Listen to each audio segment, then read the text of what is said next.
నా పుట్టుక ప్రయాణం బీఆర్ఎస్ తోటే.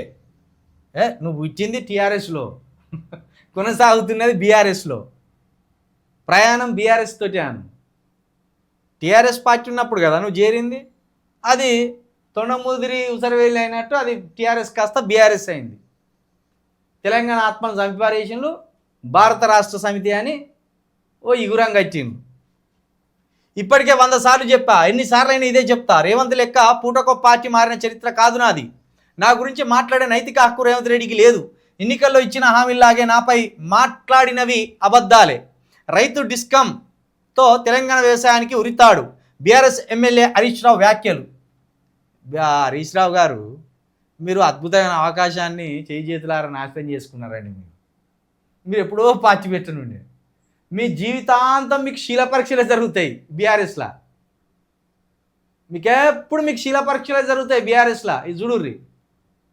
మీరు కట్టె పట్టుకొని నడిచేదాకా బీఆర్ఎస్లో ఉన్నప్పటికీ కట్టె పట్టుకొని నడిచే సమయంలో కూడా పార్టీ మారుతారు హరీష్ రావు గారు, రేపమ్మ అప్ప అని కూడా వస్తాయి మీ నిందలు.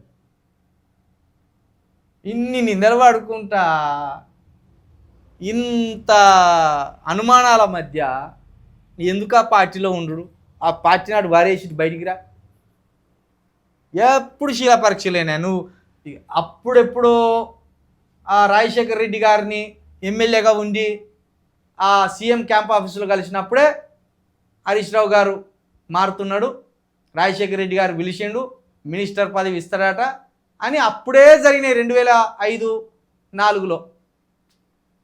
అప్పటి నుంచి ఇది 2026, 20 సంవత్సరాలుగా నీ మీద శీల పరీక్షలే జరుగుతున్నాయి ఆ పార్టీలో.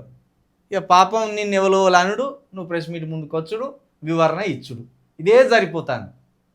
పాపం నువ్వు మాత్రం చంద్రబాబు నాయుడు లాగా నేను కావద్దు. చంద్రబాబు నాయుడు మాకు వెన్నుపోటు పొడిచి ఆ కుర్చీ గుంజుకున్నాడు, ఆ పార్టీని గుంజుకున్నాడు. కానీ చీచిచ్చి నేను అటువంటి పని చేయొద్దు, నేను అటువంటి పని చేస్తే నాకు కూడా జీవితాంతం ఓ మచ్చ వెంటాడుతుందని పాపం నువ్వు అట్టనే ఉన్నావు. కానీ వెనక పెట్టే మీట్లో వెనక పెడతావు అనేది మళ్ళీ అదొక ప్రచారం ఉన్నది. పైకి ఇట్లా మాట్లాడినప్పటికీ కూడా నువ్వు పెట్టే మీట్లు చాలా పెద్దగా ఉంటాయి అని అదో ప్రచారం ఉన్నది పార్టీలో. కాబట్టి మరి నువ్వు మారవా అనేది పక్కన పెడితే నీకు ప్రతిరోజు బీఆర్ఎస్లో శీల పరీక్ష అయితే జరుగుతుంది. ఇక ఆ శీల పరీక్షకు నువ్వు ఎప్పటికప్పుడు సిద్ధంగా ఉండాలి. సీతాదేవికి ఎంతటి అవమానం జరిగిందో నీకు బీఆర్ఎస్ పార్టీలో అంతకంటే ఎక్కువ అవమానమే జరుగుతుంది.